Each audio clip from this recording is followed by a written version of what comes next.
The last ping from her phone came at 11:47 p.m. 43 seconds later, nothing.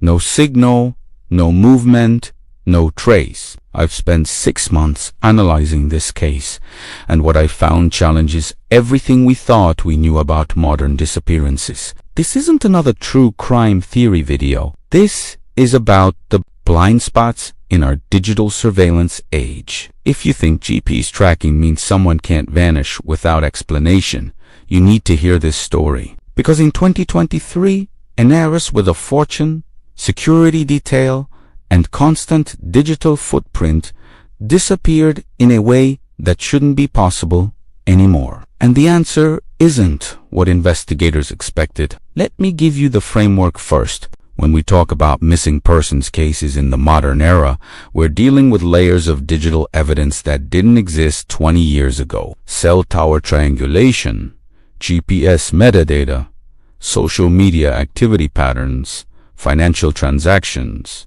surveillance cameras on every corner. The digital net is supposed to be too tight for someone to slip through. But this case proves otherwise. And more importantly, it reveals systematic vulnerabilities that law enforcement is only beginning to understand. The subject of this investigation was a 28-year-old woman from a prominent East Coast family. For legal and ethical reasons, I'll refer to her as Subject A. Throughout this video, what makes this case extraordinary isn't just her background. It's the precision with which her disappearance was executed and the technological blind spots that made it possible. On March 14th, Subject A's day was meticulously documented through digital footprints. Morning coffee purchase at 7:23 a.m., gym check-in at 8:15, work. Emails sent between 9 o'clock and 4:30 p.m. At 6:45 p.m., she left her downtown office building. Security footage shows her walk into her car, briefcase in hand, phone visible in her other hand. She stopped for gas at 7:12 p.m. The transaction shows up on her credit card. Surveillance footage confirms it was her, alone, appearing completely normal. Dinner reservation at an upscale restaurant at 8 p.m. She arrived on time, dined alone for 47 minutes, paid with the same credit card. At 9:34 p.m., she posted an Instagram story, a photo of the city skyline from what appears to be her apartment balcony. Investigators later confirmed she was home. Text messages to her sister at 10:18 p.m. about weekend plans. Voice-tone analysis showed nothing unusual. The sister reported the conversation felt completely ordinary. At 11:47 p.m., her phone's GPS signal placed her vehicle on Highway 84 heading north. Then the signal stopped. By noon the next day, when she missed an important business meeting without explanation, people started looking for answers. The initial investigation followed standard protocol for high-profile missing persons cases. Law enforcement immediately requested cell phone records, GPS data, and financial transaction histories. Here's where the case gets interesting. The GPS data showed her car traveling at consistent highway speeds until the signal cut out near mile marker 127.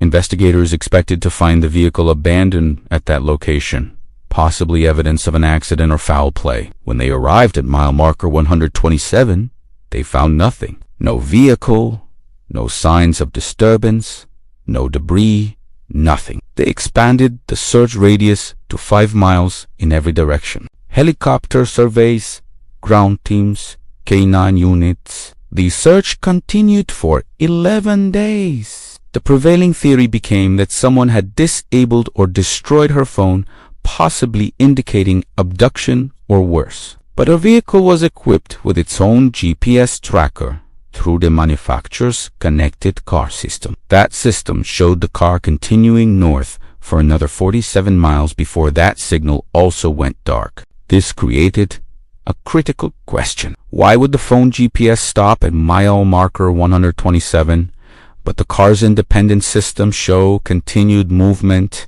The FBI's Technical Analysis Unit got involved. They discovered something that changed the entire direction of the investigation. The breakthrough came from analyzing the specific pattern of how the signals disappeared. A digital forensics specialist noticed something unusual in the metadata. The phone's GPS didn't fail suddenly, as would happen if the device was destroyed or the battery died. Instead, the signal degraded in a very specific pattern over 17 seconds. This pattern matched something the specialist had seen before in laboratory conditions when phones enter what is called a Faraday environment, basically a space that blocks electromagnetic signals. But here's what made investigators rethink everything. The car's GPS showed continued movement for 47 more miles using a completely different satellite network and frequency. A telecommunications engineer brought in as a consultant explained the significance. Different GPS systems use different frequencies and different levels of shielding protection. Consumer phone GPS is relatively easy to block.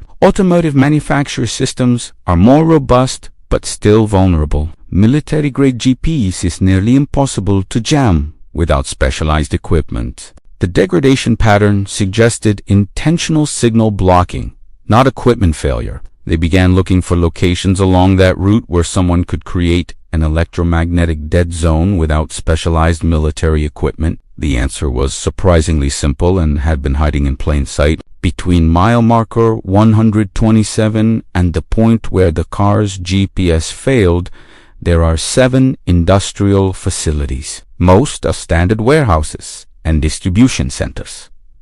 One facility stood out, a data storage center built in 2019, designed to house sensitive financial servers. These facilities are built with extensive electromagnetic shielding to protect against external interference and prevent data theft through electromagnetic emissions. Essentially, they are massive Faraday cages. Signals can't get in, and signals can't get out. The facility had a public access road running directly beside it. If someone drove close enough to the building's shielded sections, GPS signals could be completely blocked. Investigators obtained footage from the facility's external security cameras. At 12:04 a.m. on March 15th, a vehicle matching Subject A's car drove slowly along the access road. The vehicle stopped for approximately 8 minutes in an area with maximum electromagnetic interference. Then it continued north. This explained the GPS anomaly, but it raised an even more important question. Why would someone intentionally drive into a GPS dead zone in the middle of the night? The answer required investigators to completely reconsider their assumptions about what had happened. With this new information, investigators reconstructed the timeline with a different perspective. Instead of assuming something happened to Subject A, they considered whether she was making deliberate choices. They re-examined the Instagram posts from 9:34 p.m. Digital forensics revealed the photos' metadata had been altered. The image was actually taken 3 days earlier and posted using scheduling software. The text messages to her sister at 10:18 p.m. Analysis showed they were sent using a desktop messaging app, not her phone, despite appearing to come from her mobile number. The dinner at 8 p.m. Review of the restaurant footage showed her paying unusual attention to camera positions and deliberately keeping her face partially obscured. Pattern analysis of her digital behavior in the weeks leading up to March 14th revealed something investigators had initially missed. She had been systematically reducing her digital footprint, closing unnecessary social media accounts, consolidating financial accounts, reducing the number of apps with location permissions on her phone. Financial records showed she had converted significant assets to forms that would be difficult to trace. Not illegal, but unusual for someone of her profile. Investigators found evidence she had researched electromagnetic shielding, GPS, jamming legality, and privacy protection technologies. The case shifted from a missing person investigation to something more complex. This appeared to be a planned disappearance. This case reveals something crucial about our modern surveillance infrastructure. We assume that constant digital tracking makes it impossible for someone to disappear intentionally, but that assumption creates blind spots. Law enforcement protocols are optimized for finding people who don't want to be missing, not for individuals who carefully plan their own disappearance. The GPS dead zones created by industrial electromagnetic shielding exist all over the country. They're legal, necessary for certain businesses, and create perfect blind spots for anyone who knows where to find them. Since this case, several law enforcement agencies have begun mapping these locations and incorporating them into missing person investigation protocols. The case also highlights the difference between passive digital surveillance and active tracking. Most of our digital footprint is passive. We're not being actively monitored in real time. This creates windows of opportunity for someone with technical knowledge and careful planning. I've consulted with privacy advocates, law enforcement officials, and technology experts about this case. The consensus is concerning. Our digital infrastructure creates an illusion of complete visibility that doesn't match reality, and that gap between perception and reality has significant implications for both security and privacy.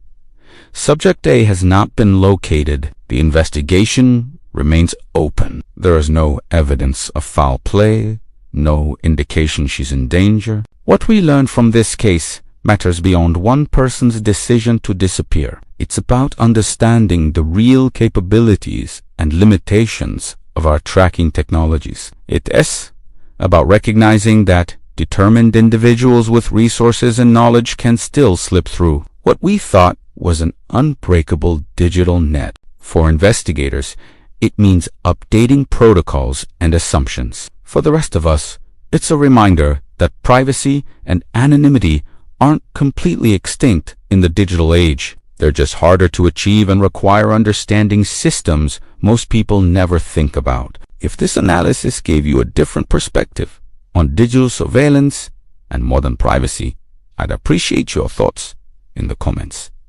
What aspects of digital tracking concern you most? Thanks for watching this investigation. For more deep dives into cases that challenge our assumptions about technology and society, subscribe to the channel. And remember, the world is more complex than our tools sometimes suggest.